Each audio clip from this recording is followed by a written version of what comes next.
মজা একদম আপোনালোকে ভাবিছে চাগে আজিনো প্ৰিয়ংকা ইমান মজা বুলি কৈ কৈ অকলে অকলে জুতি লগাই কি খাই আছে আপোনালোককো কৈ আছো ৰবা একদম সোৱাদ লগা ৰেচিপি মানে এটা আজি একেবাৰে লোভনীয় বস্তু এবিধ খাবলৈ ওলাইছো এতিয়া আপোনালোকে দেখি ভাবিছে বোধ প্ৰিয়ংকা আজি কি খাই আছে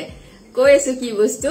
এয়া হৈছে তেতেলীৰ চৰবত আপোনালোকে খাইনে গৰম দিনত মই তেতেলীৰ চৰবতখিনি অকমান বেলেগ ধৰণে প্ৰস্তুত কৰিছো আপোনালোকক দেখাই আছো বাৰু আৰু গৰম দিনত যে এই ধৰণে তেতেলী থেকেৰা শুকান বগৰীৰ চৰবত খাবলৈ বহুত বেছি ভাল লগা হয় একদম মন প্ৰাণ ভাল লাগি যায় হয়নে আৰু লগতে এনেকুৱা ধৰণৰ চৰবতবিলাক আমাৰ শৰীৰৰ কাৰণে উপকাৰী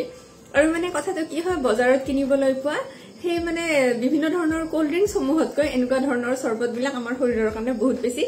উপকাৰী মানে এনেকুৱা ঘৰত প্ৰস্তুত কৰা চৰবত খোৱাৰ পিছত আৰু একো ৰিগ্ৰেট নাথাকে যে জিভাখে সোৱাদ দিলো শৰীৰৰ কিন্তু ক্ষতি হল হয়নে আৰু এই ধৰণে চৰবত তৈয়াৰ কৰি অফিচত গলেও যিসকল কৰ্ম ধৰক ব্যস্ত হৈ থাকে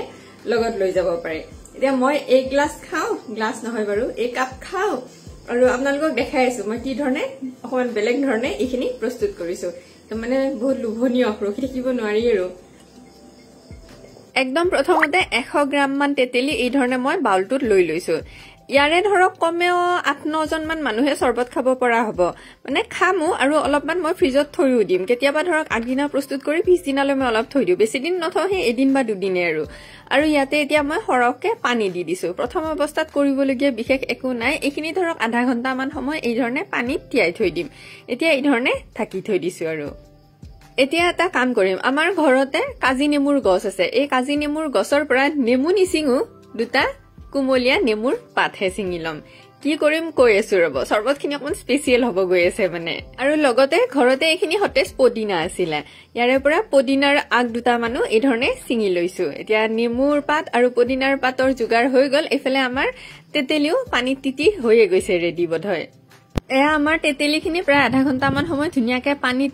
ভিজি উঠিছে যে ইয়াতে মই মিঠা সোৱাদ আনিবৰ কাৰণে প্ৰথমতে দি দিছো মিচিৰি চেনি মই বহুত কমহে খাওঁ চৰবতত চেনি কমকৈ দিম সেইকাৰণে মিচিৰি অলপ বেছিকৈ দিছো আৰু এনেকুৱা টেঙাৰ চৰবত বিলাকত কলা নিমখ দিলেহে বেছি সোৱাদ লাগে হয়নে সেইকাৰণে এয়া দি দিছো জোখমতে কলা নিমখ পুদিনাৰ পাতকেইটা যে আনিছিলো সেইখিনি অকমান খুন্দনাত এই ধৰণে থেতেলাই লৈ চৰবতখিনিৰ লগতে মিহলাই দিছো পুদিনা আৰু তেতেলীৰ কম্বিনেশনটো এনেও যথেষ্ট সোৱাদ লগা আৰু গৰমৰ দিনত পুদিনা খাই ভালো লাগে হয়নে আৰু এইখিনি যে নেমুৰ পাতখিনি আছিলে নেমুৰ পাতখিনি মই কি কৰিছো অকমান ডাঙৰ ডাঙৰকে এই ধৰণে কাটি ইয়াতে দি দিছো মানে নেমুৰ পাতখিনি ইয়াতে সেই কাজি নেমুৰ যে এটা ধুনীয়া গোন্ধ থাকে সেই গোন্ধটো আনিব তাৰ মানে চৰবতখিনিত আৰু তেতেলীৰ চৰবতখিনি এতিয়া বহুত বেছি গাঢ় হৈ আছে সেইকাৰণে ইয়াতে এই ধৰণে জোখমতে পানী মিহলাই দিছো আৰু তেতেলীৰ চৰবত হয়তো বহুতে খায় কিন্তু এই ধৰণে নেমুৰ পাত আৰু পুদিনাৰ পাত দি সকলোৱে খাই পাইছিলে নে কবচোন বাৰু এই চৰবতখিনিত যে মই নেমুৰ পাত আৰু পুদিনাৰ পাত যোগ কৰিছো সেইকাৰণে ৰেচিপিটো অকমান বেলেগ বুলি কৈছো হুইস্কাৰ ডালেৰে ধুনীয়াকে মিহলাই দিছো আৰু এতিয়া হুইস্কাৰ ডালেৰে এই ধৰণে যিখিনি তেতেলীৰ গুটি আৰু হাঁহ আছিলে আৰু নেমুৰ পাতখিনিও আছিলে এই ধৰণে উঠাই লৈ আনিম একদম চৰবতখিনি দেখি একদম খাও খাও লাগি গৈছে হয়নে এনেকুৱা চৰবতবিলাক বহুত বেছি লোভনীয় হয় এয়া প্ৰস্তুত কৰি থাকোতে মোৰো মানে একদম থাকিব পৰা নাই আৰু খাও খাও লাগি গৈছে মানে আৰু চৰবতখিনি সাৰ্ভ কৰাৰ আগতে কাপটো এই ধৰণে পানীত অকমান মই মুখখন তিয়াই লৈছো আৰু কি কৰিছো এখন প্লেটত মই অকমান সন্ধ্যা নিমখ লৈ লৈছো লৈ এই ধৰণে কাপটোৰ মুখত লগাই লৈছো এতিয়া কি হ'ব ইয়াতে চৰবতখিনি দিয়াৰ পিছত যেতিয়া মানে চৰবতখিনি পি খোৱা যাব অলপ অলপ লগত নিমখ হৈ যাব নহয় মানে নকৈছো আৰু চৰবতৰ জুতিটো একদম বেলেগ ধৰণৰ হৈ পৰিব যিসকলে চেনি খায় তেওঁলোকে এই ধৰণে নিমখৰ লগত অকমান চেনিও মিহলাই দিব পাৰিব এতিয়া তেতেলী বোলা বস্তুটো ইমান লোভনীয় হোৱাৰ লগতে তেতেলীৰ কিছুমান গুণাগুণো আছে আৰু এই তেতেলীৰ যে গুণসমূহ এয়া মই কোৱা কথা নহয় দিয়ক আমাৰ শ্ৰদ্ধাৰ আয়ুৰ্বেদিক চিকিৎসক মনোজ শইকীয়া ছাৰে স্বাস্থ্য দা হেল্থ সলিউশন গ্ৰুপত এটা লিখিছিলে তেতেলীৰ মানে বিভিন্ন ধৰণৰ উপকাৰিতাৰ ওপৰত সেই লিখাখিনিয়ে মই এই ধৰণে আপোনালোকক দি দিছো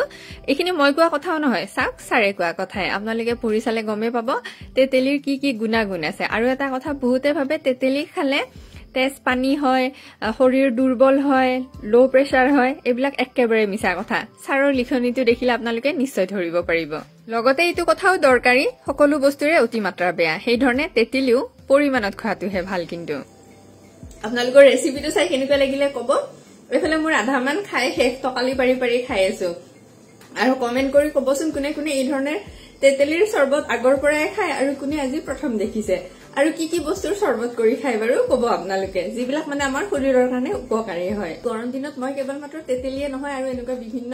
তাৰমানে আমাৰ শৰীৰৰ উপকাৰী হোৱা বস্তুবিলাকৰ চৰ্বত প্ৰস্তুত কৰো দেখাই থাকিম দিয়ক আপোনালোকক আগলৈ ভিডিঅ'বোৰৰ যোগেদি ঠিক আছে বাৰু তেতিয়াহ'লে মই আশা ৰাখিলো মোৰ আজিৰ এই ভিডিঅ'টো নিশ্চয় আপোনালোকৰ অকমান টিকলামান হলেও কিবা এটা কামত আহিছে তেতিয়াহ'লে মোৰ কোনোবা এটা অন্য ভিডিঅ'ত আপোনালোকক অতি সোনকালে পুনৰ লগ পাই আছো মজা একদম